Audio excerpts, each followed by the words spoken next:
What's going on, everyone? Welcome back to the Mock Draft Guy YouTube channel. Today, we are rolling right along with our second to last 2023 7-round team mock draft before the NFL draft. At the time of recording, we are 10 days out from the NFL draft. Super excited to get some stuff to you guys. So from this point, from this video on, I'll give you a little rundown quickly before we get into it. The Niners video will be coming out Monday night, which is April 17th. The last 7-round mock draft, which is the Baltimore Ravens, will be coming out tomorrow, April 18th. And then I only have 2 more videos scheduled before the NFL draft. I will be doing a 3-round mock draft with trades, and I will be doing a full 7-round mock draft. I don't know when the 3-round mock draft is coming out. I know the 7-round mock draft will be out next Monday, I'll say. So it'll give it a full 3 or 4 days to digest for the actual NFL draft. And then I am doing a live stream for the first round of the 2023 NFL draft. It's going to be super duper fun. Got a lot of people scheduled to come on to talk football. You know, we're going to be discussing the picks as it goes along with full insight and analysis and everything. We're just going to be talking some football, having a lot of fun. So I would really love if you guys would join in on that. So please, if you haven't subscribed to the channel, please subscribe to the channel so you do not miss that live stream. It's going to be a lot of fun. Now, getting into the San Francisco 49ers. This is a team, I don't want to say that I was dreading doing their 7-round mock draft, but this is the team that I feel like just has a roster that if they had no picks in the draft, I feel like they'd be okay for next year. Now, that's obviously not the case. As you see, I have made some trades, and I will explain what trades I made and why. So right off the bat, if you look at the San Francisco 49ers, what their original draft capital looks like for this year is pick 99, 101, 102, 155, 164, 173, 216, 222, 247, 253, and 255. Now, I have taken that and I've made it a little bit more palatable, a little bit more, I'd say I condensed it from, that's about 12 picks. I think I condensed it down into 8, if I'm not mistaken. Now we own a 2nd-round pick at 61. I traded back with the Bears. I did give up pick number 101 and 102, but I thought it was good value. You still get to keep 99, and you trade up. I did trade a little bit more than that, not just those 2 picks. That seems a little unrealistic to trade up 41 spots and only give up those 2 picks, but I did trade a little bit more than that. You get a 2nd-round pick, a pretty decent spot at 61. You get to keep 99, and then you get 133 as well in there. So as it stands right now for the 49ers for this mock draft, we have 61, 99, 133, 155, 164, 197, and 217. I took the, I think it was 197 I got from the Dolphins. I just figured because they only have like 4 picks, I figured that they would want to trade and maybe just acquire a little bit more draft capital. So I think I gave them like 3 7th-round picks for that 6th-round pick. And then I traded 2 7th-round picks to move up to 217. I think it was 247 and 222 to move up a few spots just to clean it up a little bit. I think we get good range. The only pick we're really missing is a 1st-round pick, and I don't really see it being realistic to think that the 49ers are going to be trading into the 1st round this year.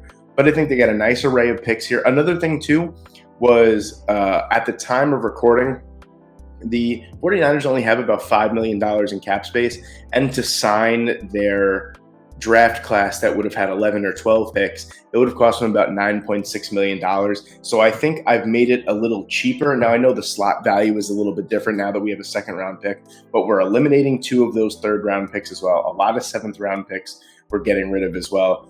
The slot value kind of sort of matches up. I think mine is a little bit cheaper, but the way that I figured it is if you're going to spend that amount of money on your draft class, you might as well have a more premium pick. So 61 was a big thing for me to get. I feel like Chicago, with all those picks that they have, especially in the 2nd round, they would be willing to trade down. And actually, they would have pick 101, 102, and 103. So I think that's something that's really appealing for them as well. So, you know, getting a nice array of picks is something that I really believe that the 49ers will be. I definitely think that we'll see some trades for the 49ers. I don't think they're just going to stand pat with what they have, especially with all those day 3 selections. I think we're going to see them using those to package them and move up and down the draft spot. So as of right now, this is what we have. We have 8 picks for my 2023 San Francisco 49ers mock draft. So at pick number 61, I think the glaring need on this roster is a right tackle. Now, Jalen Moore is someone that hasn't played many snaps in his NFL career. And then they have Matt Pryor. Matt Pryor really got a chance to shine last year as the starting left tackle, I want to say, for the Indianapolis Colts. And he did not play well at all. He is listed. It really says something when ESPN lists Matt Pryor, who was a starter last year, as a backup to Jalen Moore, who doesn't have that many snaps under his belt. So I think if there is a glaring need on this team, which is what this roster is just so well constructed from top to bottom, I would have to say right tackle is an issue. So at 61, I'm going to go with Matthew Bergeron here. This is a guy who tests out extremely well across the board, 6'6", 315 pounds. He's a tremendous athlete for his size and his position. I think he would slot in right away, and you're getting a day one starter at pick number 61 with Bergeron. I don't think that you could, if you stay with 99, 101, and 102, I don't think you get that type of tackle prospect right away that could start and really complete that offensive line. So I think Bergeron might be the missing piece to the San Francisco 49ers offensive line going into this year. Obviously, losing Mike McGlinchey, who is someone who is solid. I'm not going to say that he was a world beater at right tackle. I think 49ers fans would agree with that as well, but he was certainly solid over his 49ers career. So, you replace him with someone who's potentially just as solid, maybe even more solid in Bergeron. So I'm going to use that traded up pick to take a right tackle. Then at pick number 99 here, this might be controversial. I already hear the San Francisco 49ers fans in the back of my head saying, we don't need a safety, we don't need a safety. I mean, on paper, you really don't. You have Tashawn Gibson, who's coming off of a 5-interception season, who really wasn't that bad, more of a ball hawk than anything. He's entering his age 33 season this upcoming year. And then, of course, you have Talanoa Hufanga, who had an all-pro season, an absolute gem in the 5th round a few years ago, is turning out to be an amazing player. I get it. But hear me out. When you got someone on the board, and also just a quick side note, safety has been a need for the 49ers for like the past 4 years, and I feel like they've just ignored it in the early rounds, and they just continue to win like that. All right, I get it. Yeah, everyone's just going to automatically discredit me. You don't know what we need. We don't need a safety. When you have someone like Jair Brown sitting on the board at 99, this is someone that I feel like the 49ers could just take and run with. An amazing athlete, extremely productive. We're talking about someone that's had 10 interceptions from the safety position over the past 2 years. He had 4.5 sacks last season as well, a multitude of forced fumbles. He's just an incredible athlete overall. I would say the only reason why he's sitting this far down the board at this point is because of his disappointing 40 time. Now, if you watch game film on Jair Brown, the first thing that jumps out at you, the guy definitely does not run a 4.65. I don't know what happened that day in Indianapolis, but he plays a lot faster than his 40 indicates. And if any of you guys know about analyzing a football player and scouting a football player, is I'm not really looking at what he's running, on a line, in no pads, nothing. I'm looking at game film. I'm looking at how he plays, the speed of the game that he plays. And he plays a lot faster than a 4.65. So that might scare a lot of teams off. I feel like just adding someone like this to that secondary that the 49ers possess would just be an absolute asset. And then eventually when Gibson either retires or moves on in free agency, then you have someone that could step in at the free safety position right away in Jair Brown. 5'11", 203 pounds, brings good size. He's a good tackler as well. He just is an all-around really good football player, and I think that he would be a genuine asset for the 49ers here at 99. Then at pick number 133, which is one of our traded picks as well, I'm going to take advantage of it. I know tight end really isn't a need. Obviously, when you have George Kittle, who is arguably the best receiving and blocking tight end combination in the NFL. Some might say Mark Andrews. Some might say that just Travis Kelce's sheer receiving prowess makes him number one over everything. I get that. Either way, I don't really think you can go wrong. George Kittle is injury prone, though, I will say. And the tight end depth behind George Kittle, I'm not really feeling it. I'm not feeling comfortable with that. As we know, he does like to get injured at least once or twice a season. He misses a few games here. I don't remember. Someone correct me in the comments section. I don't remember the last time he played a full season, actually. He's always missing some time. Be that as it may, I think getting a backup tight end, a reliable backup tight end, could be in the cards here, especially in the fourth round here. I feel like that's a nice, safe zone to take a backup tight end. And I like Brenton Strange here from Penn State. 6'4", 253 pounds. He's not the fastest guy, but he's a really, really good athlete. He's a good blocker as well. And obviously, as you know, as a 49ers fan that you are watching this, you know that the 49ers do love tight ends that can block. And he certainly can block as well. He's a good route runner. He ran a 4.7, kind of the same thing like Jair Brown. I don't really believe that a 4.7 is his play speed. He does come a little slow out of his crossing routes, maybe, but that's something that I'm not really too concerned about. But he finds the soft spot in the zone really, really well as well. He's a reliable hands catcher as well. He's just someone that I feel like could be just a super reliable tight end too. And I'd feel perfectly fine with him starting if George Kittle were to go on IR or miss a game here or two due to injuries. So I'm going to take Brenton Strange here at pick number 133. Then at pick number 155 here, I'm going to address the cornerback position here.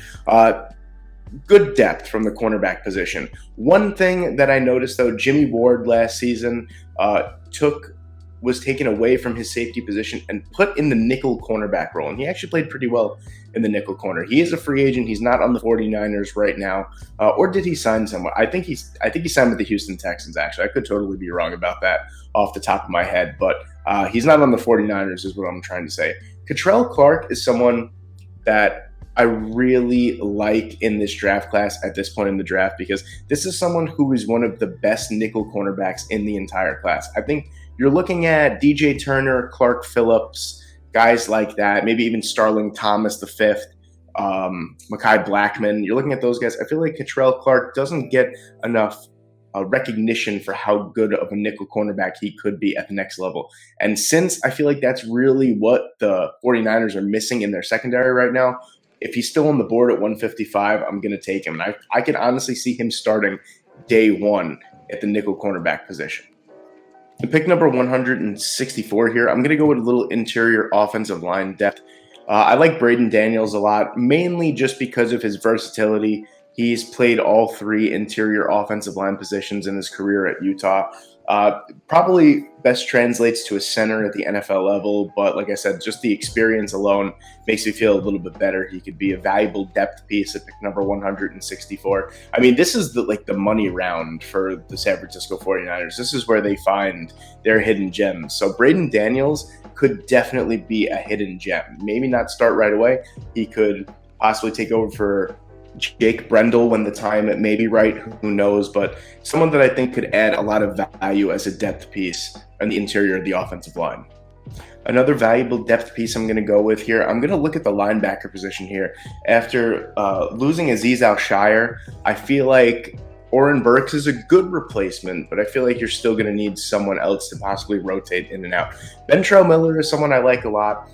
I think if he was a little bit younger, I even had him, I'm not even going to lie, in my way too early 2023 mock draft from last year. I'm pretty sure I had Ventrell Miller as like a top 20 pick. There's a couple things against him. Is his age. He's already 24, probably turning 25 by the time the season starts or during the season. He's only 6 foot, 225 pounds, so he's a little undersized for the position as well. But man, he's a ferocious tackler. His pursuit angles are fantastic, and his play speed is undeniable. So I think adding someone like Ventrell Miller behind Oren Burks would be a really nice backup option in case Burks doesn't work out as a full-time starter. And at pick number 197, I'm going to look for a developmental edge rusher here. I'm going to look at Ali Gaye from LSU. 6'6", 263 pounds. He's a really, really good athlete, has freakish traits. He just didn't really put it all together as a complete edge rusher at LSU. We've seen this before with so many developmental pieces, probably the most famous over the past few years. You think of Odafe Owa from Baltimore, who didn't even have a collegiate sack and actually got picked in the first round as more of a freak athlete. I feel like maybe picking a freak athlete in the first round is a little bit crazier than trying to take a developmental piece here. The depth behind the Drake Jackson and Nick Bosa is okay. You have Cleveland Farrell in there. You have Austin Bryant in there. It's not terrible depth. I feel like you could use another guy in there to try and develop and be a really, really impactful situational pass rusher in future years. And then with the 49ers last pick at 217, I'm going with a pure space eater. I know that defensive line or interior of the defensive line is probably one of the last things that the 49ers need. But at 217, if Broderick Martin is there, 6'4", 337 pounds, 84.5-inch wingspan. He's a fantastic space eater. He's an exceptional run defender as well. I mean, obviously, with that size and that wingspan, you're going to be an exceptional run defender. So I think this is someone that doesn't really offer too much in the pass rushing department for the most part at the NFL level, but this is someone who could be a really nice developmental run-stopping defensive tackle in a 4-3. And I'm going to take him here with the last pick at 217. And there you have it, ladies and gentlemen. There is my full 7-round 2023 San Francisco 49ers mock draft. Here are the trades in case you guys want to pause and just take a look at them. Let me know what you guys think in the comments section below. Please leave a like. Please leave a comment. Please subscribe to the channel if you haven't. Like I said, if you're really interested in that draft day stream, I'm super duper excited about it. I'm trying to get as many people in there as possible just to talk some ball and to watch the NFL draft. So let me know what you guys think. Thank you guys so much for watching today. I hope you enjoyed, and I hope I see you in the next one.